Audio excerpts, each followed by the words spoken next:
තෙරුවන් සරණයි කරුණාවන්ත ගුණබර සත්පුරුෂ පින්වතුනි අභිධර්මය උගන්වන පාඩම් මාලාවේ අද පින්වන්ත ඔය ඇත්තන්ට හතරවෙනි පාඩමයි කරන්නට තියෙන්නේ.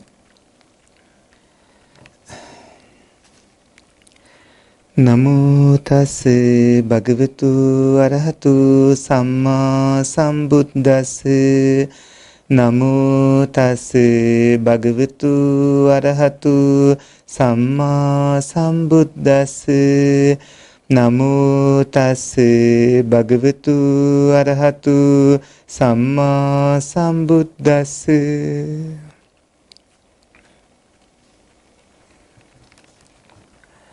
සත්පුරුෂ පින්වතුනි, මේ වෙනකොට පින්වන්ත ඔය ඇත්තන්ට අපි අභිධර්මයේ පිළිබඳ හැඳින්වීමක් කළා.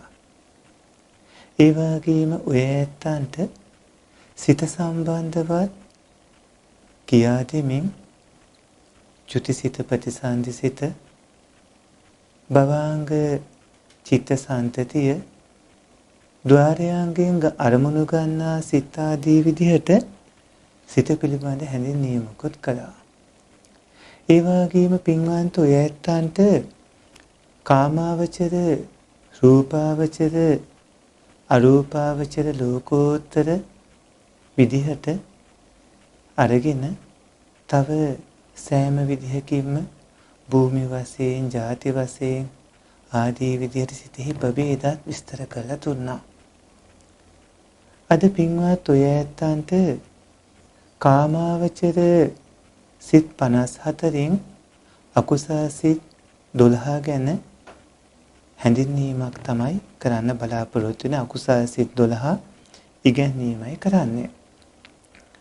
පින්වත්නි, සිත් 89 කාමාවචර සිත් 54යි, රූපාවචර සිත් 15යි, අරූපාවචර සිත් 12යි, ලෝකෝත්තර සිත් 8යි විදිහට තමයි තියෙන්නේ. ලෝකෝත්තර සිත් 8 ධාන ભેදයෙන් පින්වත්නි 40ක් වෙනවා. එතකොට ඔක්කොම සිත් ලෞකික සිත් 81යි, ලෝකෝත්තර සිත් 40යි, 121ක් වෙනවා. පින්වත්නි, මේ විදිහට මේ සිත් 121න් 54ක්ම වැඩි වශයෙන් කාම භූමියේ හටගන්න සිත්. ඒ කියන්නේ කාම භූමිය 11ක් තියෙනවා. නරක, තිරිසන්, ප්‍රේත, අසුර, මනුස්ස භූමිය, චාතුරු මහා රාජිකය, තාවතිංසය, යාමය, තුසිතය, නිර්මාණ රතිය, පානිම්මිත වසවර්තිය කියලා. මේ කාම භූමි 11 වැඩි වශයෙන් ඇතිවන සිත් වලට කියනවා පින්වත්නි කාමාවචර සිත් කියලා. මේ කාමාවචර සිත් 54 ප්‍රධාන වශයෙන් කොටස් දෙකකට බෙදනවා. ඒ තමයි අසෝබන සිත්, සෝබන සිත් කියලා. මේ 54න් 30ක්ම අසෝබන සිත් වෙනවා. 24ක් සෝබන සිත් වෙනවා. සෝබන සිත් 24ට කාමාවචර මහා කුසල සිත් 8යි, ඒ කුසල සිත් 8 විපාක සිත් 8යි, රහතන් වහන්සේලාට ඇතිවන ක්‍රියාසිත 8යි තමයි තියෙන්නේ. පින්වත්නි, ඒ 24 කාමසෝබන සිත් 24 ඊට පස්සේ අසෝබන සිත් 30ක් තියෙනවා. අසෝබන සිත් 30න් 18ක්ම අහේතුක, ඒ කියන්නේ හේතු කිසිවක් ඉදෙන්නේ නැති සිත්.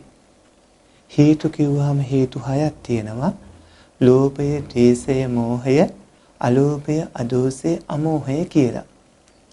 මේ හේතු කිසිවක්ම යෙදෙන්නේ නැති සිත් පින්වතුනි තියෙනවා. හේතු නොයෙදෙන සිත් 18ක්. එයින් අකුසල විපාක සිත් 7ක් තියෙනවා. කුසල විපාක සිත් 8ක් තියෙනවා. ඒ වගේම ක්‍රියාසිත 3ක් තියෙනවා. ඊළඟට මේ අසෝබන සිත් 30න් 18ක් අහේතුක සිත් තුනහම ඉතිරි 12 අකුසල සිත්. අකුසල් සිත් 12ක් තියෙනවා. ඒ අකුසල් සිත් 12න් ලෝභ මූල සිත් 8, දෝෂ මූල සිත් 2, මෝහ මූල සිත් 2 කියලා හේතු යෙත්න විදිහට 3 ආකාරයකට බෙදීමක් තියෙනවා. පින්වත්නි, දස අකුසල් කෙරෙන්නේ මෙන්න මේ අකුසල් සිත් 12න්. දස අකුසල් කිව්වහම පාණාතිපාතේ කියන්නේ පරපණ නැසීම. අදින්නා දානේ ඒ කියන්නේ නොදුන් දී ගැනීම, සොරකම් කිරීම. කාමේසු මිච්ඡාචාරේ ඒ කියන්නේ කාමයේ වර්ධවා හැසිරීම. ඒ කාය කර්ම 3. ඒ වගේම මුසාවාදේ කියන්නේ බොරු කීම. පිසුනා වාචේ කීලාම් කීම. පරුසා වාචේ සරපවස වචන කතා කිරීම. සම්පප්පලාපය වැඩ කරන නැති ස්තේවා කතා කිරීම, වචී කර්ම 4. ඒ වගේම අවිද්‍යාව, දැඩි ලෝභය, ව්‍යාපාදේ තරහව. ඒ වගේම මිච්ඡා දිට්ඨිය. ඒ 3 අවිද්‍යාව, ව්‍යාපාද, මිච්ඡා දිට්ඨිය කියන ඒ 3 මනෝ කර්ම 3. මේ කිව්වේ කාය කර්ම 3යි, වචී කර්ම 4යි, ඒ 7යි, මනෝ කර්ම 3යි කියන මේ දස අකුසල කර්මයෝ කෙරෙන්නේ මේ කියන අකුසල සිත් 12න්. අකුසල සිත් 12න් තමයි මේ දස අකුසල කර්මත් ඒට ඇතුළත් වන සහ ඇතුළත් නොවන සියලුම අකුසලයෝ කෙරෙන්නේ. සෑම අකුසලයක්ම කෙරෙන්නේ පින්වත්නි අකුසල සිත් 12න්. එතකොට මේ අකුසල සිත් 12න් පින්වත්නි හේතු යෙදෙන විදිහේ හැටියට අපිට 8ක් 2ක් විදිහට වෙන් කරගන්න පුළුවන්කම ලැබෙනවා. එතෙන්දී මේ හැම අකුසල සිතකම මෝහය යෙදෙනවා. මෝහය කියලා කියන්නේ ආරම්මනේ මුය්‍යතිති මෝහෝ. අරමුණෙහි මුලා කරවන ස්වභාවය තමයි මෝහය කියලා කියන්නේ. එතකොට මොනම හෝ අරමුණක් පින්වතුනි දැනෙනකොට නැත්තම් සිතේ ස්වභාවයේ දැනීමයි, දැනගැනීමයි විචාරණයේ ලක්ෂණය. එතකොට අරමුණු දැනීම වන සිතට මේ මොනම හෝ අරමුණක් හමු වුණාම පින්වත්නි ඒ අරමුණේ සැබෑ ස්වභාවයේ වහන සිතේම යෙදෙන ඊටම බරපතල අකුසල චෛතසිකයක් තමයි මෝහය කියලා කියන්නේ. මේ මෝහයට තව නම් කියනවා අවිද්‍යාව කියන්නේත් මෝහයටම නමක්. මෝඩකම කියන්නේත් මෝහයටම නමක්. අනුවණකම කියන්නේත් මෝහයටම නමක්. මෝඩකම, අනුවණකම, අවිද්‍යාව මේ නම් මෝහයට කියනවා. මේ මෝහයත් එක්ක ඒ අරමුණේ ඇලීමක් ඇති වුණොත්, ඒ අරමුණ පිළිබඳ පින්වත්නි යම්කිසි ආසාවක් ඇති වෙනවා නම්, ඒ ඇතිවන ඇලීම, ඒ ඇතිවන බැඳීම, පින්වත්නි ඒ ඇතිවන ආසාව, ඒ ඇතිවන තණ්හාව ලෝභය වෙනවා. එතකොට ලෝභය යෙදෙන සිතේ අනිවාර්යයෙන්ම මෝහය යෙදෙනවා. වැඩි වශයෙන් ප්‍රකට වෙන්නේ පැහැදිලිව ලෝභයෙන් හින්දා අපි ඒකට ලෝභ මූල සිත් කියලා කියනවා. අනිවාර්යයෙන්ම ලෝභයත් යෙදෙනවා, මෝහයත් යෙදෙනවා. ඒ වගේම පින්වතුනි ලෝභය, මෝහය යෙදෙන සිත් 8ක් හම්බ වෙනවා. ඉන්පස්සේ අපිට හම්බ වෙනවා ද්වේෂය. ද්වේෂය කියන්නේ හමුවන අරමුණෙහි අප්‍රිය ස්වභාවය, ගැටෙන ස්වභාවය, අමනාප ස්වභාවය. ඒ දෙයට අපි දෝෂය කියලා කියනවා. එතකොට අරමුණේ ගැටෙන, හැපෙන අප්‍රිය ස්වභාවය යෙදෙන්නේ මෝහයත් එක්කමයි. ලෝභ මූල සිත් 8ත් අනිවාර්යයෙන් මෝහයේ යෙදෙනවා, ලෝභයේ යෙදෙනවා. මෝහයයි ලෝභයයි කියන හේතු දෙක. ඒ වගේම පින්වත්නි ඊට පස්සේ දෝෂ මූල සිත් දෙක, දෝෂ මූල සිත් දෙකෙත් අනිවාර්යයෙන්ම යෙදෙනවා දෝෂයයි මෝහයයි. මෝහේ විතරක් යෙදෙන හිත් දෙකක් හම්බ වෙනවා. මෝහේ විතරක් යෙදෙන හිත් දෙකක් හම්බ වෙනවා. ඒ සිත් දෙක තමයි උපේක්ඛා සහගත උද්ධච්ච සම්පයුත්ත සිතයි, උපේක්ඛා සහගත විචිකිච්ඡා සම්පයුත්ත සිතයි කියලා කියන්නේ. ලෝභ මූල සිත් 8ක් තියෙනවා, දෝෂ මූල සිත් 2ක් තියෙනවා, මෝහ මූල සිත් 2ක් තියෙනවා.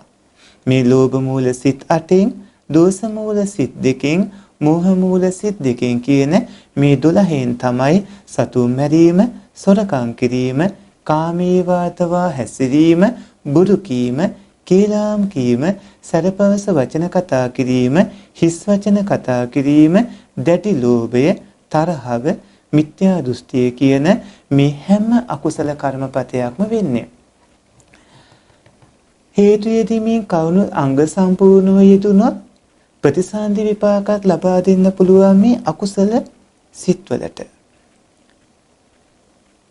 අංග සම්පූර්ණ නොවි කර්ම වුණොත් ප්‍රවෘත්ති විපාකේ කියන්නේ ප්‍රතිසන්දි විඥානයේ ප්‍රතිසන්දියේ ඉඳලා චුතිසිත දක්වා විපාකේ ලබා දෙන්න පුළුවන් විපාක ශක්තිය තියෙනවා පින්වත්නි අංග සම්පූර්ණ නොවන මේ කර්මවලට. එතකොට මේ කිව්ව අකුසාසිත 12න් මුලින්ම ඔය ඇත්තන්ට අපි කියලා දෙන්නේ ලෝභ මූල සිත් 8. ලෝභ මූල සිත් 8 උගන්වන්න හේතුවක් තියෙනවා. ඒ හේතුව තමයි පින්වත්නි ඕනෑම සත්වයක භවයක මුලින්ම හට ගන්නකොට ඒ සත්වයාගේ ප්‍රතිසන්දි විඥාණයෙන් පස්සේ භවාංග සිත් 15ක් 16ක් පමණ ඇති වෙනවා. ඒ භවාංග සිත් 15ක් 16ක් විතර ඇති වුණාට පස්සේ ඊළඟට ඇති වෙන්නේ ඒ භවයේ පිළිබඳ ඇලීම වෙන මේ ලෝභ මූල සිතක්. ලෝභ මූල සිත් මුලින්ම උගන්වන්න හේතුව අන්න ඒ කාරණාදී කරුණු. පින්වත්නි මේ දීර්ඝ සංසාරයක්, මේ දීර්ඝ සංසාරයේදී චිත්ත සන්තතියක අනිවාර්යයෙන්ම හේතු යෙදෙනවාමයි. ඒ හේතුන් අතර අපි මේ කතා කරමින් ඉන්න මෝහය අනිවාර්යයෙන්ම යෙදෙන සිත් 12 ලෝභයත් යෙදෙමින් තිබ්බෝ සිත් 8ක පින්වත්නි ඒ ලෝභ මූල සිත් 8. මෝහය යෙදෙන සිත් 12න් සිත් 2ක දෝෂය යෙත්නොත් ඒ ද්වේෂය දෝෂ මූල සිත් 2. මෝහය යෙදෙන මේ සිත් 12න් පින්වත්නි මෝහේ විතරක් තනියම යෙදෙන සිත් 2ක් තමයි හම්බ වෙන්නේ. මෙතෙන්දී අපිට මුලින්ම හම්බ වෙන සිත් 8 අකුසල සිත් 12න් ලෝභ මූල සිත් 8 ස්වરૂපයත් අපි දැනගන්නට ඕනේ. පින්වත්නි මුලින්ම හම්බ වෙන සිත් 8 නැත්තම් මේ ලෝභ මූල සිත් 8 පළවෙනි සිත සෝමනස්ස සහගත දිට්ඨිගත සම්පයුත්ත අසංකාරික සිත. පළවෙනි සිත සෝමනස්ස සහගත දිට්ඨිගත සම්පයුත්ත අසංකාරික සිත. දෙවෙනි සිත සෝමනස්ස සහගත දිට්ඨිගත සම්පයුත්ත සසංකාරික සිත. දෙවෙනි සිත සෝමනස්ස සහගත දිට්ඨිගත සම්පයුත්ත සසංකාරික සිත. තුන්වෙනි සිත සෝමනස්ස සහගත දිට්ඨිගත විප්පයුත්ත අසංකාරික සිත. තුන්වෙනි සිත සෝමනස්ස සහගත දිට්ඨිගත විප්පයුත්ත අසංකාරික සිත. හතරවෙනි සිත සෝමනස්ස සහගත ditthිගත විප්පයුත්ත සසංකාරික සිත. හතරවෙනි සිත සෝමනස්ස සහගත ditthිගත විප්පයුත්ත සසංකාරික සිත. පස්වෙනි සිත උපේක්ඛා සහගත ditthිගත සම්පයුත්ත අසංකාරික සිත. උපේක්ඛා සහගත ditthිගත සම්පයුත්ත අසංකාරික සිත. හයවෙනි සිත උපේක්ඛා සහගත ditthිගත ditthිගත සම්පයුත්ත සසංකාරික සිත. හයවෙනි සිත උපේක්ඛා සහගත ditthිගත සම්පයුත්ත සසංකාරික සිත. හත්වෙනි සිත උපේක්ඛා සහගත ditthිගත විප්පයුත්ත අසංකාරික සිත. උපේක්ඛා සහගත ditthිගත විප්පයුත්ත අසංකාරික සිත. අටවෙනි සිත උපේක්ඛා සහගත ditthිගත විප්පයුත්ත සසංකාරික සිත. උපේක්ඛා සහගත ditthිගත විප්පයුත්ත සසංකාරික සිත. එතකොට අපිට මෙතෙන්දි හම්බ වෙනවා පින්වත්නි පළවෙනි සිත් හතරටම වේදනා විදියට යෙදුනේ සෝමනස්ස සෝමනස්ස සෝමනස්ස සෝමනස්ස. පළවෙනි සිත් හතරේ තියෙන්නේ මුලින්ම සෝමනස්ස කියන පදය. සෝමනස්ස කියන්නේ යෙදෙන වේදනාව. එතකොට හමුවනේ ඉෂ්ට අරමුණ පිළිබඳ සැප වේදනාවක්, මිහිරි වේදනාවක් ඇතිවීමට සෝමනස්ස වේදනාව කියලා කියනවා. ඊට පස්සේ ඊළඟ සිත් හතරේ හම්බුනේ අපිට උපේක්ඛා වේදනාව. උපේක්ඛා වේදනාව කියලා කියන්නේ හමුවන අරමුණේ රසයේ විඳ ගන්නා ස්වභාවය වන ඒ වේදනාව මදහත් වේදනාව නම් ඒ මදහත් වේදනාව උපේක්ඛා වේදනාව වෙනවා.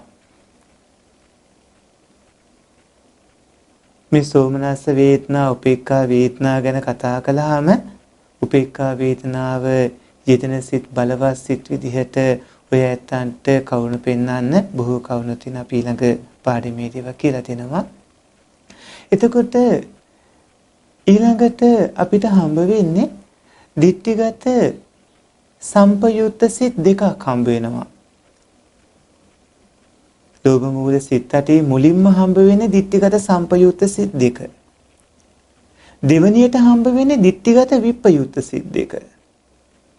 අහපව් ඊළඟට හම්බ වෙන්නේ 1 2 ditthිගත සම්පයුත්ත 3 4 ditthිගත විප්පයුත්ත 5 6 නැවතත් ditthිගත සම්පයුත්ත 7 8 නැවතත් ditthිගත විප්පයුත්ත. ඒ කියන්නේ 1 2 ditthිගත සම්පයුත්ත 3 4 ditthිගත විප්පයුත්ත 5 6 ditthිගත සම්පයුත්ත 7 8 ditthිගත විප්පයුත්ත. අහපව් පළවෙනි සිතේ යෙදෙන්නේ පින්වත්නි අසංකාරික සිතක්. දෙවෙනි සිත මෙහෙවීමක් ඇති සිතක්. එතකොට මෙහෙවීමක් ඇති සිත මෙහෙවීමක් නැති සිත. එතකොට මේ විදිහට අසංකාරික සිත සසංකාරික සිත. නැවතත් අසංකාරික සිත නැවතත් සසංකාරික සිත. නැවතත් අසංකාරික සිත නැවතත් සසංකාරික සිත. නැවතත් අසංකාරික සිත නැවතත් සසංකාරික සිත. ඒ කියන්නේ 1 3 5 7 කියන සිත් අසංකාරික සිත්. 2 4 6 8 කියන සිත් සසංකාරික සිත්. දැන් ඔය ඇත්තන්ට හොඳට මතක හිටිනවා පින්වත්නි සෝමනස්ස සහගත ditthිගත සම්පයුත්ත අසංකාරික සිත. සෝමනස්ස සහගත ditthිගත සම්පයුත්ත සසංකාරික සිත. සෝමනස්ස සහගත ditthිගත විප්පයුත්ත අසංකාරික සිත. සෝමනස්ස සහගත ditthිගත විප්පයුත්ත සසංකාරික සිත. උපේක්ඛා සහගත ditthිගත සම්පයුත්ත අසංකාරික සිත. උපේක්ඛා සහගත ditthිගත සම්පයුත්ත සසංකාරික සිත. උපේක්ඛා සහගත ditthිගත විප්පයුත්ත අසංකාරික සිත. උපේක්ඛා සහගත ditthිගත විප්පයුත්ත සසංකාරික සිත. මේ විදිහට පළවෙනි සිත් හතරේ සෝමනස්ස වේදනාව, දෙවෙනි සිත් හතරේ උපේක්ඛා වේදනාව, පළවෙනි සිත් හතර පින්වත්නි ditthිගත සම්පයුත්ත මිත්‍යා දෘෂ්ටිය සමග යෙදෙන සිත් දෙක දෙවෙනි සිත් දෙක මිත්‍යා දෘෂ්ටිය සමග නොයෙදෙන සිත් දෙක ඊට පස්සේ අහපව් පහය සිත් දෙක මිත්‍යා දෘෂ්ටිය සමග යෙදෙන සිත් හත අට සිත් දෙක මිත්‍යා දෘෂ්ටිය සමග නොයෙදෙන සිත් ඊට පස්සේ පළවෙනි සිත අසංකාරිකයි දෙවෙනි සිත සසංකාරිකයි තුන්වෙනි සිත අසංකාරිකයි ඊළඟ සිත සසංකාරිකයි පස්වෙනි සිත අසංකාරිකයි හයවෙනි සිත සසංකාරිකයි හත්වෙනි සිත අසංකාරිකයි අටවෙනි සිත සසංකාරිකයි මේ විදිහට පින්වත්නි අකුසල් සිත් 12න් ලෝභ මූල සිත් 8 අතේ ස්වභාවය මෙතෙන්දි සෝමනස්ස වේදනාව කියන්නේ මොකද්ද උපේක්ඛා වේදනාව කියන්නේ මොකද්ද ditthිගත සම්පයුත්ත කියන්නේ මොකද්ද ditthිගත විප්‍රයුත්ත කියන්නේ මොකද්ද අසංකාරී කියන්නේ මොකද්ද සසංකාරී කියන්නේ මොකද්ද කියලා ඒ වචනයෙන් වචනේ ඔය ඇත්තන්ට කවුණු අපි කියලා දෙනවා ඊළඟ පාඩමේදී ඒ වගේම මේ පළවෙනි සිත ඇති වෙන්නේ මොන වගේ කවුණු කරද්දිද දෙවෙනි සිත ඇති වෙන්නේ මොන වගේ කවුණු කරද්දිද තුන්වෙනි හතරවෙනි පස්වෙනි හයවෙනි හත්වෙනි සිත් වලින් කෙරෙන්නේ මොන වගේ කාරණාද කියලාත් අපි පින්වන්ත ඔය ඇත්තන්ට ඊළඟ පාඩමේදී කියලා දෙනවා පින්වත්නි කාමාවචර සිත් 54න් අසෝබන සිත් 30ක් තියෙනවා. ඒ අසෝබන සිත් 30න් දස අකුසල්ම කෙරෙන සිත් 12ක් තියෙනවා. ඒ දස අකුසල්ම කෙරෙන සිත් වලින් ලෝභයයි මෝහයයි කියන හේතු දෙක යෙදෙන සිත් 8ක් තියෙනවා.